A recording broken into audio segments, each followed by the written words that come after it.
जय जय किशोर जय गोपी चित चोर प्रभु जय श्री माखन चोर भक्त भक्ति भगवंत गुरु चतुर नाम बकुए इनके पद वंदन किए नाशै विघ्नानि नारायणं नमस्कृत्यं नरं चैव नरोत्तमं देवीं सरस्वतीं व्यासं ततो जयमुदीरये श्रीलाडली लाल की भक्तवत्सल भगवान की परम पूज्य बाबूजी बाबा की जय देवर्षि नारद जी महाराज की जय जय जय श्री राधे जय जय श्री राधे जय जय श्री राधे।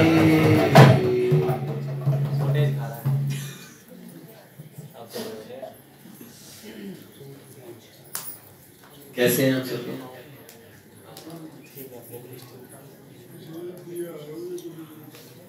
प्रभु जी के सुपुत्र का जन्मदिन है। नाम भूल गया मैं इसका, क्या नाम है? सूरज प्रताप सिंह। जय बैठिए, थोड़ा जगह दीजिए।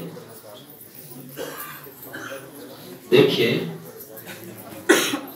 कार्तिक मास चल रहा है, कार्तिक मास के महात्म्य की बात चल रही है।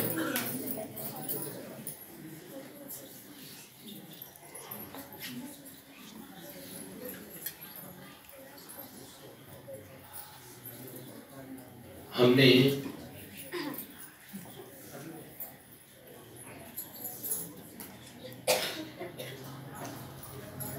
श्री सत्यभामा जी के प्रकरण में सुना। सत्यभामा जी ने पूछा, ये मधुसूदन,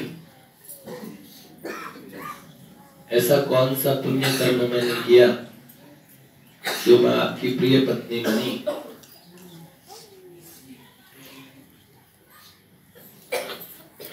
भगवान सत्यभामा जी को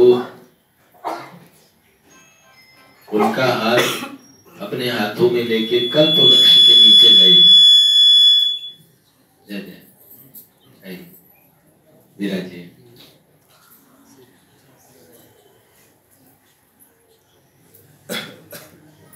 और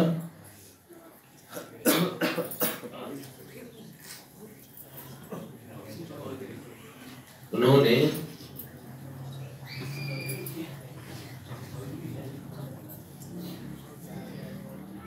ये उत्तर दिया कि देखिए, हमारा जो वर्तमान है वो भूतकाल की देन है।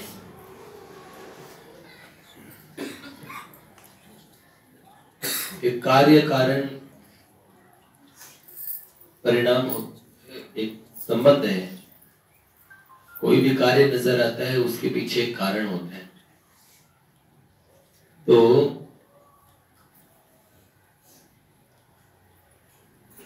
साइंस में से कहते हैं that is called cause and effect relationship.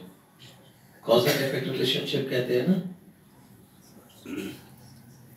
There must be any cause, है ना, बिहाइंड एन इफेक्ट। तो ऐसा ही पूर्व जन्म में मैंने ऐसा क्या किया जिसकी वजह से आप मुझे मिले। भगवान की पत्नी ने उनसे पूछा, श्री कृष्ण की पत्नी श्री सत्यभामा जी ने पूछा। तो भगवान कहने लगे, देखो, पूर्व काल में एक ब्राह्मण हुआ करते थे, उनका नाम था देव शर्मा। देव शर्मा जी की पुत्री थी उसका नाम था गुणवती। जैसा नाम था वैसे उनके गुण थे। गुणवती मतलब बहुत गुणों से युक्त, श्री और शील संपन्न ये कन्या इतनी अच्छी थी, जीवन सदाचार से युक्त था। जब थोड़ी बड़ी हुई तो देव शर्मा जी की पत्नी तो भगवान के पास जा चुकी थी। उनकी ये पुत्री अब बड़ी होने लगी तो पिता को चिंता हुई, इसका ब्याह करें। उनके एक स्टूडेंट उनसे पढ़ते थे, विद्यार्थी, वेद पढ़ा करते थे। उनका नाम था चंद्र शर्मा। और इन चंद्र शर्मा जी का विवाह देव शर्मा ने गुणवती से कर दिया। अपने स्टूडेंट से कोई जवाई बना लिया। अच्छा, ये घटना थी। सत्यभामा जी ने पूछा और तो फिर आगे क्या हुआ? तो उन्होंने कहा एक बार हिमालय की तरह जो तलहटी प्रांत है उसमें संविधा लेने के लिए ये लोग हिमालय रहा करते थे। और देव शर्मा और चंद्र शर्मा दोनों गए। वहीं उसी तलहटी प्रांत में एक राक्षस ने उनको देखा। राक्षसों को बड़ा शौक होता था मैन हंटिंग, मानवों का शिकार कर लेते थे। उन्होंने दोनों ब्राह्मणों को मार डाला। राक्षस ने। गुणवती को पता लगा, बहुत दुखी हुई, बड़ा विलाप किया। जैसे तैसे अपना घर का सामान बेच के अपने पति का और अपने पिता का मरणोत्तर जो संस्कार होते हैं वो सारे किए और बड़ी सदाचार से जीवन बिताने लगी। भगवान का भजन करना, जीवन बड़ा पवित्र था। कार्तिक मास का जो महीना आया वो एकादशियां करती थी। एकादशी उन्हें उसका जो आश्रय था एकादशी का, एकादशी का बड़ा महत्व होता है। तो देव उठनी एकादशी आने वाली है।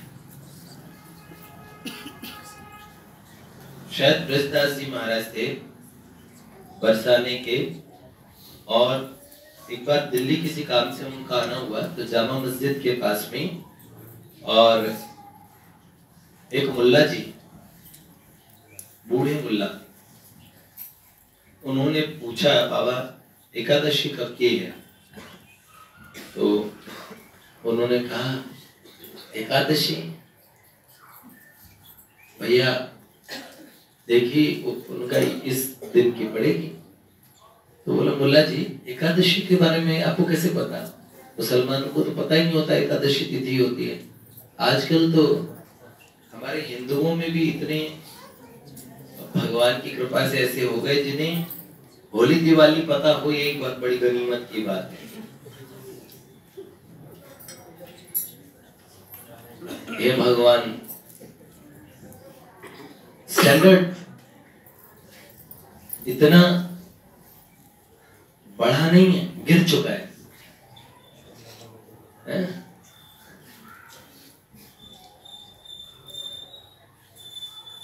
जो चीज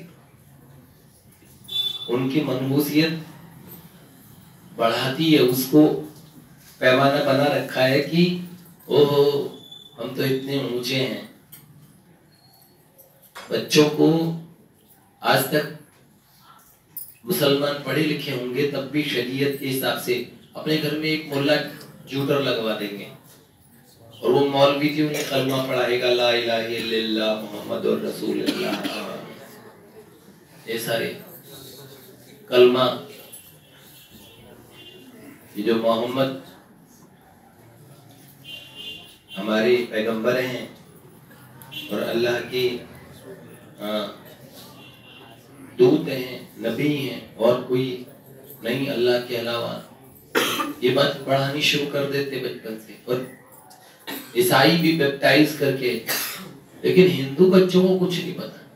उन्हें क्या तो भगवत गीता का एक श्लोक सुनाना, भलाओ बी.आर. चोपड़ा की महाभारत आती थी तो यदा यदा ही धर्म से गली गली में बच्चे करने लगे और ये एक दो श्लोक रटवा दिए। रामायण के टाइम में मंगल भवन मंगल हारी याद हो गया। पुराने टाइम में बच्चों से पूछते थे तो बोलते थे बेटा कुछ सुनाओ, तो बच्चा गाता था जय हनुमान ज्ञान गुण सागर, जय कपीश राम दूत हित बरनामा, अंजनी पुत्र पवन सुत। अब बच्चों को बोलो, छोटे बच्चों को बुलाओ जो इंटरनेट जनरेशन, जो नेक्स्ट जनरेशन है, इंटरनेट से उत्पन्न ये जो अभी नई पीढ़ी आ रही है जो फोन लेके, छोटे बच्चे, तो उससे बोलो वो सुनाओ बेटा, तो सुनाएगा ये गणपत चल दारू ला।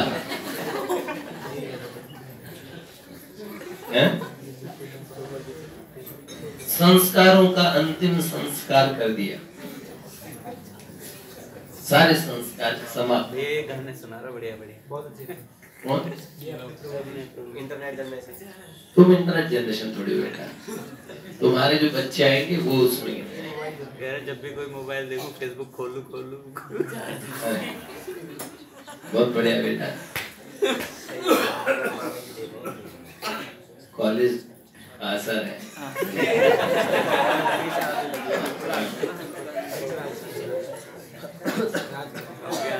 कहाँ थे हम? पूछा बोला तो हिंदुओं के बच्चों को कोई संस्कार ही नहीं, तो उन्होंने बोला जी आजकल तो हिंदुओं को नहीं पता होती एकादशी कब है, आपने कैसे पूछी? तो बोला मैं करता हूँ बाबा। आप एकादशी करते हो क्यों? तो उन्होंने बड़े अच्छा अपना जीवन का अनुभव सुनाया। कि देखो मैं बूढ़ा हो चला हूँ, मैं अंग्रेजों के टाइम आर्मी में था और एक बार हमारा जहाज उसमें पानी में और डूब गया और मैं एक टापू पे पहुंचा। कदाचित कई स्थान बड़े पवित्र होते हैं, कई स्थानों पे देवीय शक्तियां, स्थानों की बड़ी शक्तियां होती है। भगवान के भारत के जितने तीर्थ हैं उन तीर्थों में जाओगे वहां कोई विशेष, कई स्थान इतने मनहूस होते हैं, वहां थोड़ी देर रुकोगे ना, ऐसे कहते हैं। श्रवण कुमार हमारे मेरठ के गाजियाबाद के एरिया में आया था, जिला गाजियाबाद में बड़े बड़े डॉन वगैरह हुए हैं। इसी एरिया में जब आया तो श्रवण कुमार के मन में आया ये मैं इनको कब तक बुड्ढा उड़िया को लूंगा ऐसे। फिर उसके मन में आया हरे राम राम, माता पिता को मैं पूजन, अब मेरी बुद्धि ऐसी है, मेरे मन में ऐसी कैसी बात आई? उन्होंने कहा मुझे एरिया ये स्थान छोड़ना चाहिए, और जैसे ही वो जगह छोड़ी, बड़ा साइंटिफिक है। यूरोप में कई एक्सपेरिमेंट्स हुए हैं। एक जगह एक बुचर खाना था और वहां पे चर्च बना दिया, तो जो प्रार्थना करने लगते ना उनको एकदम हिंसा के ख्याल उनके मन में आते हैं। और एक बहुत बड़े क्रांतिकारी हुए, उनके जीवन का एक वाकया है, उनको एक जेल में रखा गया तो उनको सपना आया कि मैं अपनी माँ को मार रहा हूं। उन्होंने कहा मेरे को ऐसे सपना कैसे आया? तो जो जेल का जो वार्डन था उसने बताया आपको जहां रखा है उसमें कई और साल तक उस कैदी को रखा गया था जिसने अपनी माँ का कत्ल किया था। वाइब्रेशंस ऐसी होती है, इतनी सूक्ष्म होती है। हमारे शास्त्रों में तो ये बताते हैं इस जगह जाना चाहिए, जगह नहीं जाना चाहिए, ये चीज खानी चाहिए, किसी आदमी का, ऐसे आदमियों का छुआ नहीं खाना चाहिए।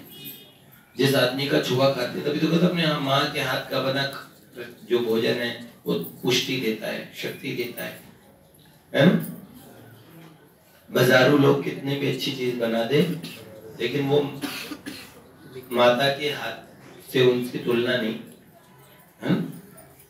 तो उन्होंने कहा मैं उस टापू पे, एक टापू पे मैंने जैसे तैसे अपनी जान बचाई, समुद्र के बीच में था वो स्थान, और मैं उस स्थान पे पहुंचा तो मैंने देखा एक छोटी कन्या, देवी रूपी कन्या, और उस एकांत जंगल में थी। मैंने कहा जब ये कोई बच्ची यहाँ पे, तो पूरा परिवार भी होगा, शायद मैं बच जाऊं। तो मैंने उस कन्या से पूछा तुम यहाँ पे क्या कर रही हो बिटिया? तो उन्होंने कहा मेरा ये निवास स्थान है, मैं यहाँ वास करती हूँ। तो मैंने पूछा तुम हो कौन? तो उन्होंने बोला मैं एकादशी देवी। तो बोले ये कौन सी देवी होती है, ये कौन होती है? उन्होंने बोला, फिर उन्होंने कहा आपके सुकृत हैं, आप यहाँ पहुंचे, आपके पूर्व जन्म की कोई अच्छी, और इसके कारण आप मेरा दर्शन कर पा रहे हैं। उन्होंने बोला मैं समझ नहीं पा रहा हूँ आप कैसी देवी हैं? उन्होंने बोला कि जो चीज आप मुझसे चाहेंगे मैं पूर्ण कर सकती हूँ। तो उन्होंने कहा आपकी कोई इच्छा है? तो मुल्ला जी ने ये कहा मेरा जो जहाज है वो समुद्र में डूब गया है, और मेरे को मेरे घर, हम दिल्ली रहते हैं, जामा मस्जिद के पास, वहां छुड़वा दो। तब उन्होंने कहा ये तो मैं थोड़ी देर में कर सकती हूँ। उन्होंने बोला एकादशी, और देवी, उन्होंने कहा एक बार आंख बंद करो। आंख बंद करके जैसे उन्होंने आंख बंद की और जैसे थोड़ी देर में आंख खोली तो वो दिल्ली पहुंच गए। उन्होंने कहा ऐसा मेरे जीवन में हुआ। मैंने फिर पूछा, मैंने कहा ये तो कोई फरिश्ता हो सकता है, कौन है ये? तो पता कराया, किसी पंडित जी से पूछा, तो उन्होंने बताया कि एकादशी के दिन सारे हिंदू व्रत करते हैं। अब तो एकादशी के दिन भक्त वैष्णव भी व्रत कर ले तो बहुत बड़ी बात होती है, तो व्रत करते हैं। और ये एकादशी का प्रताप है, तो तब से मैं व्रत करता हूँ बहुत। आप कभी परलोक और पुनर्जन्म की सत्य घटनाएं नाम से पुस्तक पूज्य पंडित रामकृष्ण दास जी पिलखवा वाले, उन्होंने कल्याण के अंदर में, गीता प्रेस के अंदर में, और अलग से पुस्तक भी इसकी छपवाई, जिसमें कई ऐसी घटनाएं हैं जिनमें और विधर्मी भी एकादशी का व्रत करते थे। तो गुणवती ने एकादशी का आश्रय लिया, और कार्तिक मास के अंदर में सुबह सुबह स्नान करना, कार्तिक मास में भगवान का पूजन करना। कार्तिक मास कुछ महीने इतने पवित्र होते हैं जिन महीनों में की गई थोड़ी साधना हजारों गुना ज्यादा पुण्य देने वाली होती है। अभी हम सब दीपोत्सव करेंगे, सब दिए यहाँ से दिए मिलेंगे आप ठाकुर जी को, बस इतना छोटी सी क्रिया है, भगवान को दिया अर्पित करना, जिसे दीप दान करना कहते हैं। तो इतना सा दीप दान करना, अच्छा बस इतना सा। माँ पार्वती ने शंकर भगवान से पूछा था इतनी छोटी छोटी चीजों से भगवान मिल सकते हैं? तो तब भी लोग उलझे हुए हैं, जब भगवान मिल सकते तो मिल जाएंगे इन चीजों से, क्यों नहीं मिलते लोगों को? तो भगवान शंकर ने कहा वो इतने स्वल्प पुण्य लोग होते हैं कि उन्हें विश्वास ही नहीं होता कि इतने छोटे बना, अरे दिया जलाने से क्या होगा। कई लोग ये बात करते थे वो चंदा सूरज बनाने वाले भगवान ने और इतनी सारी सृष्टि बना दी, उनको हम क्या दिया अर्पित करेंगे? ठीक है, अगर आपके ऐसे भाव है कि ये सारी आरती चल रही है भगवान की, तो फिर आप सीधे भगवान के नजदीक पहुंच गए। आप कोई भी माध्यम से जा सकते हैं। एक छोटा बच्चा अपने माता पिता के चरण छूता है, उनकी आरती उतारता है, तो उनके माता पिता को कैसा लगेगा? देखो मेरा बच्चा मेरा मातृ पितृ पूजन कर रहा है।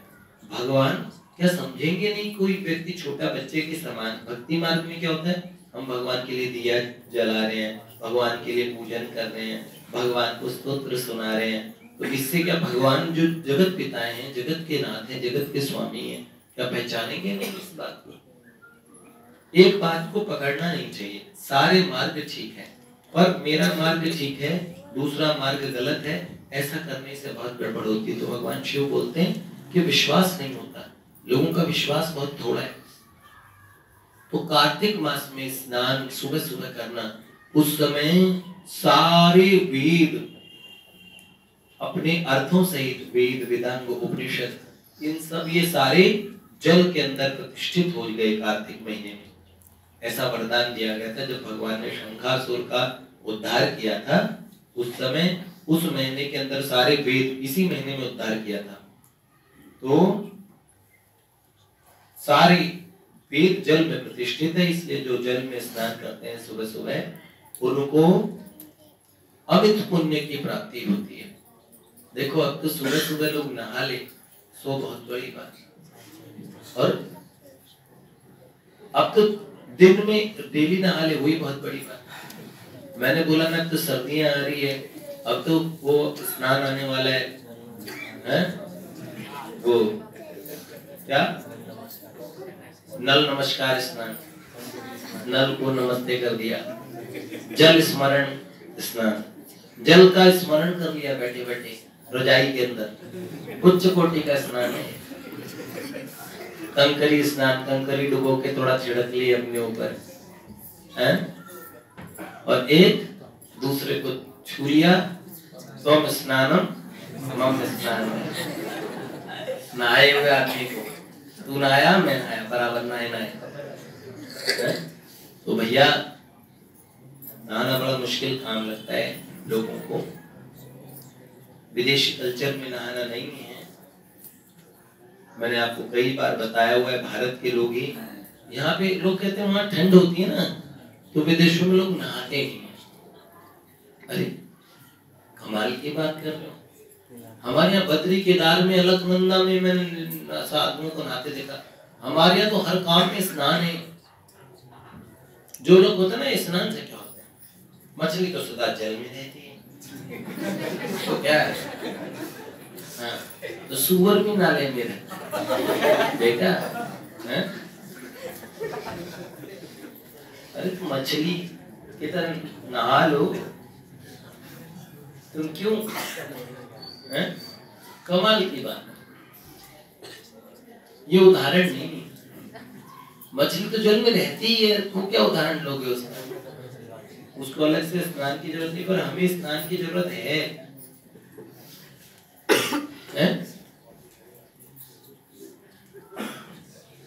मैंने बताया था ना, मेरे चाचा जी से किसी ने पूछा था कि सारी पवित्र नदियां और गंगा मैया, यमुना मैया, नर्मदा मैया, ये सारी पवित्र नदियां ये भारत में क्यों हो गई? कोई विदेशों में ही होती। वांगो, हडसन, जितनी नदियां हैं, थेम्स है, तो थेम्स मैया, थेम्स पापा, वांगो है, ऐसे ऐसे कोई नदियों के नाम आते हैं क्या? नहीं। तो इसका हमारे चाचा जी ने उत्तर बड़ा अच्छा दिया था, मुझे अच्छा लगा। उन्होंने कहा जहाँ के लोग, जहाँ थोड़े से जल की जरूरत पड़ती है, उस काम में भी जल नहीं लगाते, पेपर से पहुंच के काम चला लेते हैं। इतना पानी लगाने में भी पानी से डर लगता हो।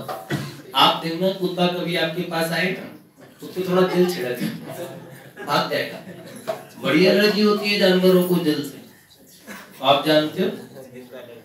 विदेशियों को तो जल से बड़ी एलर्जी होती है। और थोड़ा तो वहां पवित्र नदियां क्या करेंगी? जहाँ थोड़े जल का उपयोग नहीं करते, वहां पवित्र नदियों करना क्या? इसलिए सारी पवित्र नदियां, क्यों यहाँ के लोग बात बात पे स्नान करते हैं। अरे पूर्णम का नहान है, गंगा जी का नहान है, अष्टमी का नहान है, नहाने नहाने चलो। और हमारे यहाँ गरीब से गरीब आदमी, उसको हाइपरटेंशन वगैरह कुछ नहीं होती, अपना पूनम की पूनम चल देता है, अपना बोरा उठा के देख गोते मारे गंगा जी के ठंडे ठंडे पानी में, और हर गंगे हो गए पवित्र, सारी टेंशन खत्म। ऐसा भारत के लोग ऐसे जीते थे, मस्त एकदम प्रसन्न। अब क्या बताएं, हम विदेशियों के उस हवा लग गई है हम लोग। तो कार्तिक मास में गुणवती ने स्नान का और एकादशी का आश्रय दिया। और इसी कार्तिक मास के महात्म्य से आगे हम बताएंगे क्या होगा कल।